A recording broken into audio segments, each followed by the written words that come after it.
विश्व 24 न्यूज हर पल आपके साथ। महाराष्ट्र या ठिकाणी काँग्रेसचे प्रदेश अध्यक्ष नाना पटोले साहेब, तुम्हाला सुद्धा मानाचा जय महाराष्ट्र। या ठिकाणी शासन कसं चालवावं, या शासनाच्या मागलेल्या अधिकाऱ्यांची मस्ती कशी उतरवावी, ही ज्या उपमुख्यमंत्र्यांनी शिकवलं असे अजितदादा पवार साहेब, आपणाला देखील मानाचा जय महाराष्ट्र। मी तुम्हाला या चारही नेत्यांना एक सांगतोय, उद्धव साहेब आपण खूप चांगलं सरकार चालवलं, पण या गेंड्याच्या कत्रीच्या औलादींना कळालं नाही, या खुर्चीवर असलेल्या अधिकाऱ्यांनी त्याचा मान सन्मान ठेवला नाही।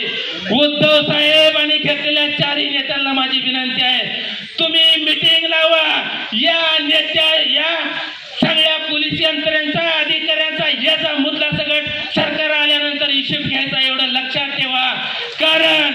कारण आपल्या शिवसैनिकांना खूप छळणं चालू आहे, शिवसैनिकांना खूप त्रास चालू आहे, शिवसैनिकांची घरं पाडायला चालू आहे, दुकानं पाडायला चालू आहे, जर आवाज उठवला तर खोटे गुन्हे दाखल करायला चालू आहे। काय पोलीस यंत्रणेच्या अधिकाऱ्यांची इच्छा नाही, पण काही अधिकारी असायचं त्यांच्या ताटाखालची मांजर झाली ती, म्हणून ती खोटे गुन्हे दाखल करते।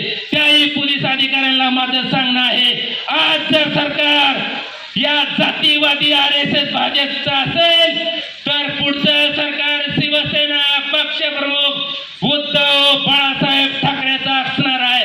आणि त्यावेळेस ज्या पोलीस यंत्रणा आमच्या शिवसैनिकांना छळण्याचा प्रयत्न केलाय, तुमचा बाबांनो याचा मुद्दा सगळं हिशोब घेणार। उद्धव साहेब यांचा हिशोब घ्या, अजितदादा यांचा हिशोब घ्या, शरद पवार साहेब यांचा हिशोब घ्या, नाना पटोले साहेब यांचा हिशोब घ्या। ही सरकार परत या राज्यातनं तडीपार केल्याशिवाय शिवसैनिक स्वस्त बसणार नाही। एवढं बोलून माझे 2 शब्द संपवतो। परत एकदा आपणा सर्वांना मानाचा। राज्यातील महत्त्वाच्या आणि आपल्या भागातील ताज्या बातम्या पाहण्यासाठी आजच आमच्या विश्व 24 न्यूज चॅनलला YouTube वर सबस्क्राईब करा आणि बेल आयकॉन प्रेस करा।